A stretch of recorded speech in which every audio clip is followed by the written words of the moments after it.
He wasn't in his robe yet, just a charcoal suit, a leather satchel, and the quiet, unhurried walk of a man who had nothing to prove. He'd walked these steps for 11 years. Long before he wore the robe, he'd walked them as a public defender, carrying case files instead of confidence. Today was no different, or so he thought. "Sir, stop right there." The voice came from behind him, sharp, loud enough for the block to hear. Marcus turned. A patrol officer was crossing the plaza toward him, hand resting on his belt. "Can I help you, officer? You can start by telling me what you're doing walking around federal property like you own it." Marcus almost laughed. "Almost. I work here." The officer's eyes narrowed. "Sure you do." A small crowd was already forming. Court staff on their way in, a reporter with a coffee in hand, a cleaning crew member sweeping the entrance, who slowed down to watch. "ID," the officer said. Now, Marcus reached slowly into his jacket pocket, keeping his hands visible the entire time, a habit that came less from fear, more from a lifetime of practice. He held out a plain courthouse employee badge. The officer barely looked at it. "This could be anybody's badge. You got a driver's license?" "I do. It's in the car." "Then we've got a problem."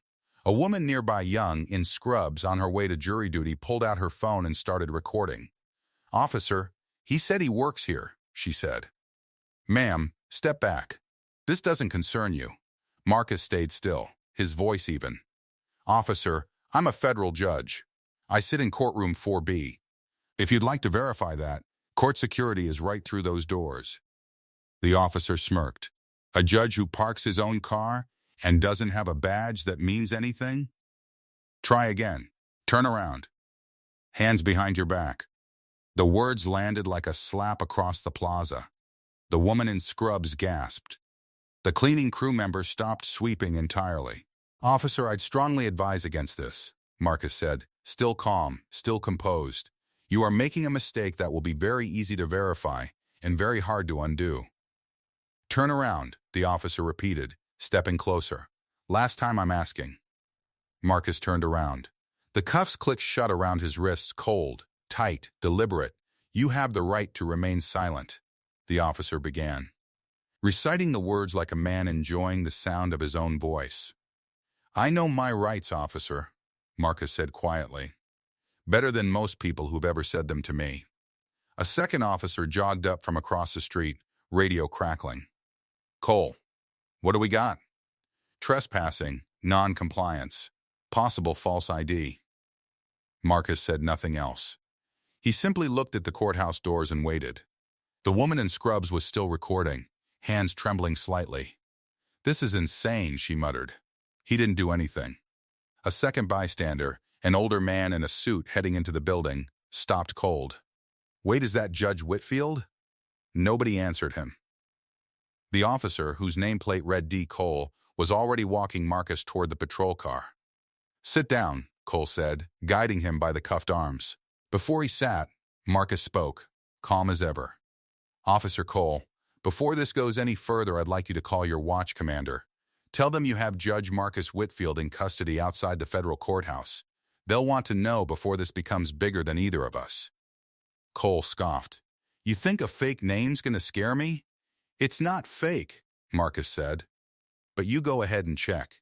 He said nothing more. He simply sat, hands cuffed behind him, and watched the courthouse doors. Inside the patrol car, Cole radioed dispatch, almost bragging. "Dispatch, be advised, I've got a male in custody outside district court. Non-compliant, no valid ID, claims to be a federal judge." There was a pause. Then dispatch responded. "Copy, stand by." Cole smirked at his partner. "Watch, nothing happens. Guy probably doesn't even have a record because there's nothing to find." For a moment it looked like Cole might actually be right. Minutes passed. No reply. No dramatic rescue. Just Marcus, sitting quietly in the back seat, eyes closed, breathing slow. A young clerk from inside the courthouse, Angela, one of Marcus's own courtroom staff, came running down the steps, phone already in hand.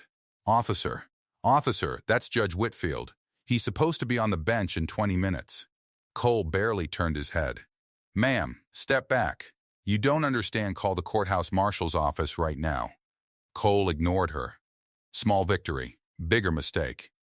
Angela didn't wait for permission. She dialed the courthouse security office directly. "This is Angela Reyes, Judge Whitfield's clerk. A patrol officer just handcuffed Judge Whitfield on the front steps. Yes, I'm serious. Send someone now." 2 minutes later, a black SUV pulled up fast, tires chirping against the curb. Out stepped a tall man in a suit, badge clipped to his belt, expression unreadable. U.S. Marshal Reyes, no relation to Angela. Just a coincidence of last names that would come up in headlines later. He walked straight to the patrol car, straight past Officer Cole, and opened the back door. "Judge Whitfield. My apologies. We'll have you out of these in 1 second." Cole's face went pale. "Wait, did you say judge?" The marshal didn't even look at him. "Cole, right? You're going to want to call your sergeant." Now the handcuffs came off. Marcus rubbed his wrists once, calmly, and said nothing dramatic. No shouting, no gloating. Cole, on the other hand, was unraveling. "I didn't know. He didn't have ID. He said he was a judge. How was I supposed to? You were supposed to call it in and wait," the marshal said flatly. "Not cuff a sitting federal judge on courthouse steps in front of 30 witnesses." By now, the small crowd had turned into a real one. Phones were up. The woman in scrubs was still filming, her hands finally steady. Cole's partner stepped back half a step, as if trying to put distance between himself and what was happening. "Sir," Cole said, turning to Marcus, voice cracking slightly. "I apologize. I was just doing my job." Marcus raised a hand, calm and quiet. "Save it for the review board, officer." Word spread through the courthouse faster than the marshal's SUV had pulled up. By the time Marcus walked through the front doors, no cuffs, no escort needed, the entire lobby had gone quiet.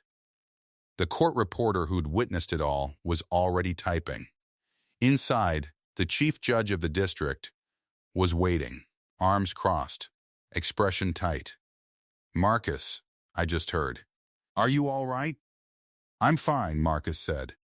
"A little late for my own courtroom, but fine." "This is not going to be swept under anything," the chief judge said. "I'm ordering an immediate review." That officer detained a sitting federal judge without cause, on video, in front of 24 witnesses, including your own staff. Angela stepped forward. "I have the whole thing time-stamped. Dispatch call included." The chief judge nodded slowly. "Good, because Officer Cole is about to learn exactly how fast a badge can disappear." By that afternoon, the video recorded by the woman in scrubs had already made its way online. Not through Marcus, not through the courthouse, just an ordinary bystander who thought people deserved to see what fairness actually looked like when it was denied. The police department's Internal Affairs Division opened a formal inquiry within hours. Officer Cole was placed on administrative leave that same evening. Badge and firearm surrendered at the front desk. Standard procedure. But it stung all the same. His sergeant didn't yell. He didn't need to. "You handcuffed a federal judge, Cole, on camera, after he told you exactly who he was and offered to have it verified. This isn't a training issue. This is a judgment issue." Cole had no answer. 3 weeks later, the department held a press conference. The chief stood at the podium, visibly uncomfortable, flanked by legal counsel. "After a full internal investigation, Officer Daniel Cole has been terminated, effective immediately, for violation of department conduct policy and failure to follow proper identification and detainment procedures." Reporters shouted questions. Cameras flashed. Judge Whitfield wasn't there. He hadn't asked for a press conference. He hadn't asked for an apology in front of cameras.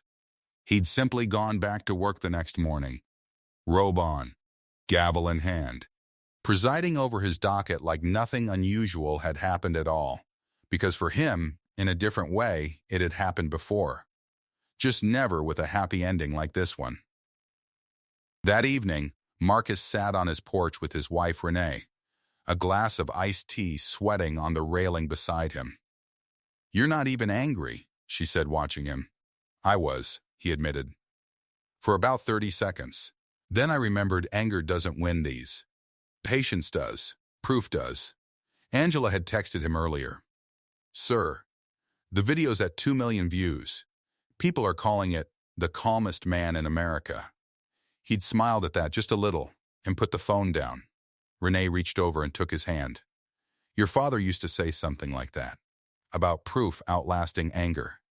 "He did," Marcus said quietly. "He just never got to see it work this fast."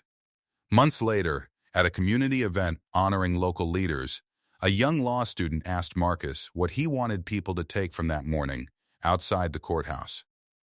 Marcus thought about it for a moment, then answered the way he always did, simply, and without raising his voice. They didn't see a judge that morning. They just saw a black man in a suit, and they decided that was all they needed to know. He paused. "But dignity doesn't need a badge to be real. And the truth doesn't need to shout to be heard. It just needs time and someone willing to wait for it."